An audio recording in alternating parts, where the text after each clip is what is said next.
Olá, eu sou Amanda Pupo, jornalista da agência Infra, e hoje eu converso aqui com autoridades, executivos que trabalham diariamente com o saneamento no Brasil e que hoje estão reunidos aqui em Brasília para o Conexões Saneamento 2025, que é um evento realizado pela Abicom. E eu tenho aqui o prazer agora de conversar com o Felipe Borim, que é o superintendente de infraestrutura do BNDES, e agradecer aqui a conversa, Felipe, porque o BNDES tem um papel muito relevante, né, no setor de infraestrutura e no marco legal. No saneamento, né, se tornou ainda mais relevante depois que o marco legal entrou aí em vigor, justamente para ele abrir esse caminho para a iniciativa privada.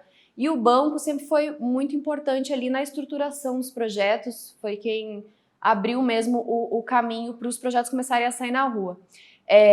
A gente tem uma evolução desses 5 anos, eu queria que você falasse um pouco sobre isso. A gente teve o primeiro projeto em Alagoas, que foi ali o start, né? Depois do marco, ainda estava sendo elaborado um pouco antes da lei, mas a lei deu essa abertura para os projetos começarem a andar. Então, eu queria te ouvir um pouco sobre como é que você avalia esses 5 anos, o caminho mesmo que o BNDES trilhou, de amadurecimento mesmo das estruturações. Bom, realmente foi um período muito intenso para o saneamento, né?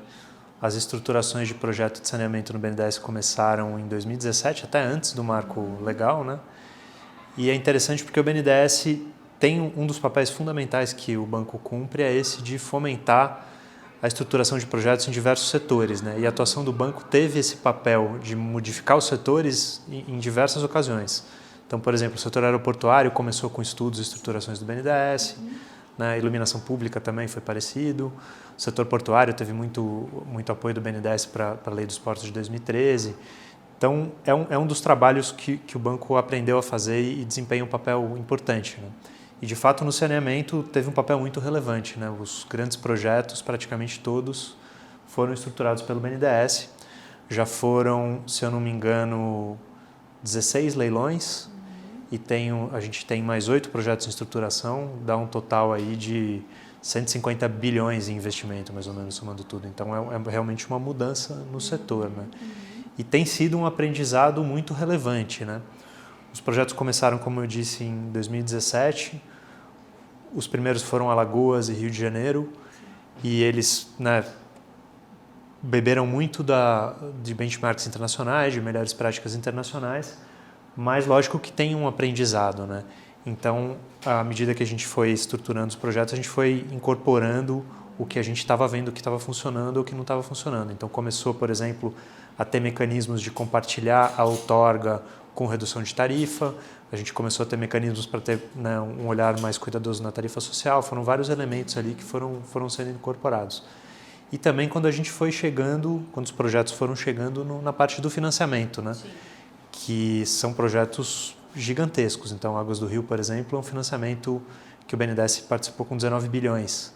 É o segundo maior financiamento da história do banco. Então, esse aspecto do financiamento é crucial para esses projetos, né? Então, a gente foi aperfeiçoando e incorporando esses elementos para deixar os projetos tanto mais eficientes do ponto de vista do investimento e da prestação de serviço para a população, quanto da capacidade de financiamento e deles serem projetos robustos do ponto de vista financeiro. Né? E esse financiamento por parte do BNDES, o BNDES tem um papel amplo, né? Porque ele também é o financiador, mas ele também atua ali coordenando a oferta pública de debêntures, né? E que é um outro instrumento que tem sido bastante relevante para o financiamento do setor, né? É mais uma diversificação.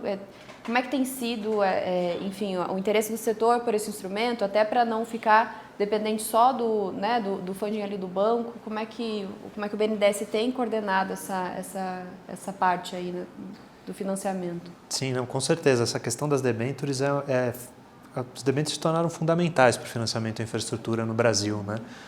O Brasil tem uma característica particular que os investidores institucionais de longo prazo, principalmente fundos de pensão, não têm investimentos expressivos em infraestrutura, né? Então acabou que o país foi desenvolvendo um jeito próprio de financiar, que, né, para ter uma alternativa ao BNDES, né, ao funding, né, de BNDES, de Banco de Desenvolvimento, né? E as debêntures são o instrumento que ocuparam esse espaço, né, e que a gente tem utilizado muito. Então, para esses grandes projetos, atualmente as debêntures são fundamentais e para nós mesmos no BNDES tem sido um instrumento fundamental para a gente conseguir, nesses projetos, trazer recursos do mercado privado, né? Dos fundos de investimento, de investidores internacionais e das pessoas físicas. Então, para você ter uma ideia, Amanda, de todas as aprovações em infraestrutura, o banco já, nos últimos 2 anos, na média, 40% tem sido em debêntures. A gente aprova por ano quase 80 bilhões em infraestrutura, 40% em debêntures. É muito relevante. E isso é muito importante porque a gente não só... A gente alavanca o recurso público, né? O funding do BNDES, trazendo os investidores privados. Então, acho que as debêntures ocupam um lugar central no financiamento da infraestrutura para o país. Né? E, Felipe, uma última pergunta sobre o processo de estruturação. O saneamento ele tem uma questão muito particular ali pela titularidade ser municipal e isso também, às vezes, em muitos casos, é um desafio, né, até mesmo de obtenção de dados. A gente teve algumas, ali nas primeiras concessões, uma dificuldade, às vezes porque os dados não refletiam exatamente o que o projeto tinha, mas era o dado que tinha disponível naquele momento. Vocês acham que tem uma evolução nesse sentido, assim, de vocês conseguirem captar mais as sensibilidades também para a estruturação do projeto? O país tem evoluído também na oferta de dados, porque eu acho que tem uma conscientização maior, talvez, sobre o papel do saneamento nesses últimos 5 anos, que a gente passou a falar muito mais disso. Não sei se isso tem ajudado de alguma forma também o BNDES nas estruturações, né? De ter mais informação, de ter mais dado para construir os projetos. Sim, esse é um dos pontos críticos, né, de estruturação e que, de fato, acho que ainda existe uma dificuldade muito grande, um desafio muito grande, né, de ter os dados. Né? No fim das contas, é isso, rede de esgoto, por exemplo, que está embaixo da terra, você tem ali um cadastro, um inventário, né, das companhias estaduais, das companhias municipais. Muitas vezes esse cadastro é defasado, não reflete exatamente o que tem ali. Né? E eu acho que o aspecto positivo que a gente tem visto é que os contratos, os grandes projetos que a gente viu, que saíram e de fato observou-se essa diferença, né? Isso era esperado e foi modelado, né, até para cobrir, a gente está vendo um zelo muito grande do poder público em reequilibrar esses contratos, em encontrar soluções para que isso aconteça. Então, acho que isso é muito positivo. Né? Como eu disse, nas modelagens a gente considera isso, e daí na parte da dívida a gente acompanha muito de perto isso, porque um desequilíbrio aí pode né, complicar a situação financeira do projeto. Mas o que a gente está vendo é justamente um cuidado grande do poder público de aceitar, né, que essa diferença existe depois que as companhias privadas fazem o inventário e buscar soluções para um reequilíbrio ali que seja razoável e que funcione para o projeto e para E resolver administrativamente, né? Ter uma tentativa de fazer isso nos âmbitos sem ir para o judiciário. Isso, sem ir para o judiciário. Reequilibrar os contratos, né? Tem vários mecanismos, né?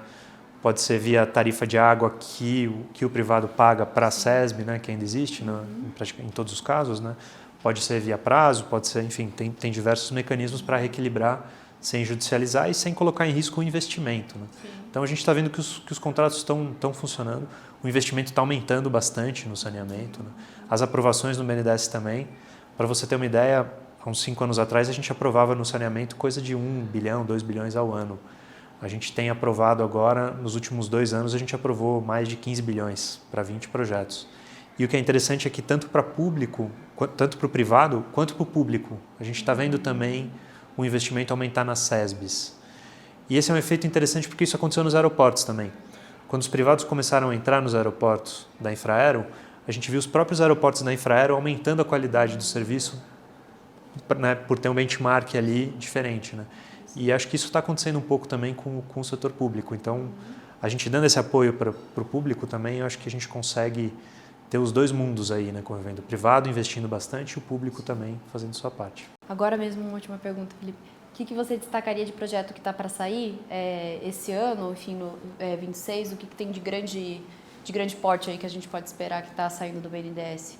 A gente tem os projetos, o BNDES não pode anunciar os projetos antes dos governos, né? Então a gente não pode, gostaria muito, mas infelizmente a gente não pode falar dos projetos de estruturação, né? Mas tem grandes projetos aí que são sabidos, né? Pernambuco, por exemplo, Maranhão, tem alguns projetos em estruturação muito relevantes que devem sair. E financiamentos também, né? Eu cuido da parte do financiamento, a gente está também com grandes projetos em estruturação e a gente está começando a operar o FGTS para saneamento também, o BNDES.